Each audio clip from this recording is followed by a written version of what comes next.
Monsieur Mion, merci de nous recevoir. Nous sommes ici avec vous pour aborder le thème de la réforme Sciences Po 2022. Mais avant, pourriez-vous nous faire un rapide bilan de votre première année complète en tant que directeur de Sciences Po? Ça a été une riche année, une année assez passionnante, une année de découverte pour moi, puisque je connaissais bien sûr Sciences Po, mais un Sciences Po d'avant, un Sciences Po qui a beaucoup changé au cours des 15 dernières années. Et donc ça a été passionnant de me plonger dans la réalité du Sciences Po d'aujourd'hui. Sciences Po avait traversé une période troublée avant mon arrivée, une période qui avait duré un peu plus d'1 an. Et donc une partie importante de mon travail a consisté à essayer de restaurer à Sciences Po les bases d'un fonctionnement serein, d'un fonctionnement apaisé, et de le faire auprès des personnels de notre maison, auprès de nos enseignants et de nos chercheurs, et auprès, bien sûr, des étudiants.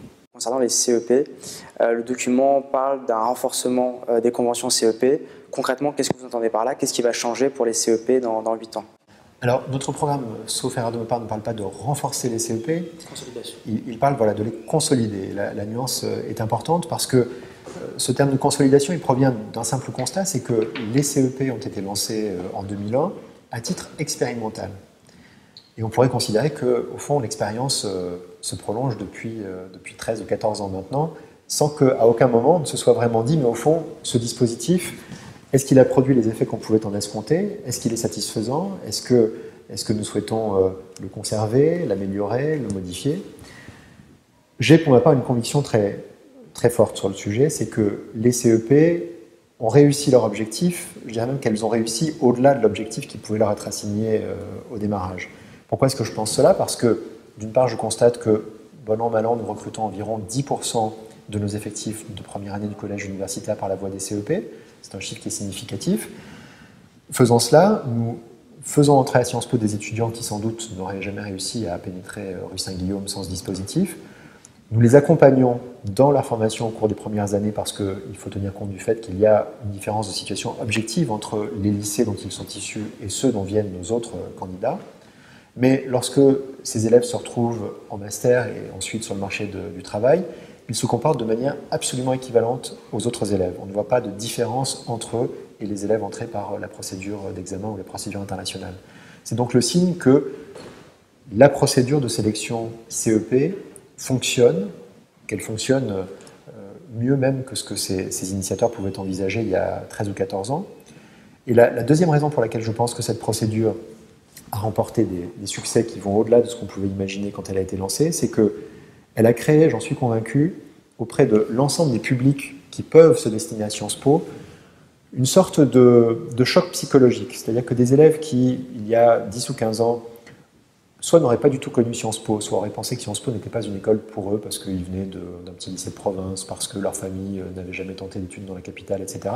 Ces élèves, pour beaucoup, ont entendu parler de Sciences Po parce que dans le lycée voisin ou dans le lycée du département d'à côté, il y avait une convention d'éducation prioritaire.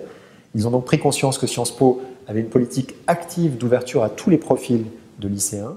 Concrètement, est-ce que 1er septembre 2022, les élèves de première année iront suivre un cours d'histoire, d'économie, de sciences politiques dans l'amphi-Boutmy ou pas?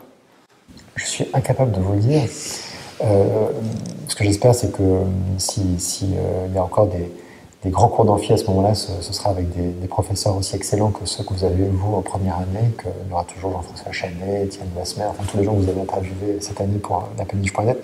Donc plus sérieusement, je pense une chose, ça j'en suis absolument convaincu, c'est que, contrairement à ce que beaucoup ont pu écrire, les technologies, le numérique, ne rendront pas obsolète la relation très singulière qui se noue entre un étudiant et un enseignant, entre des étudiants et un enseignant dans le cadre d'une classe, que cette classe soit un amphi à 500 ou une classe à 10 personnes.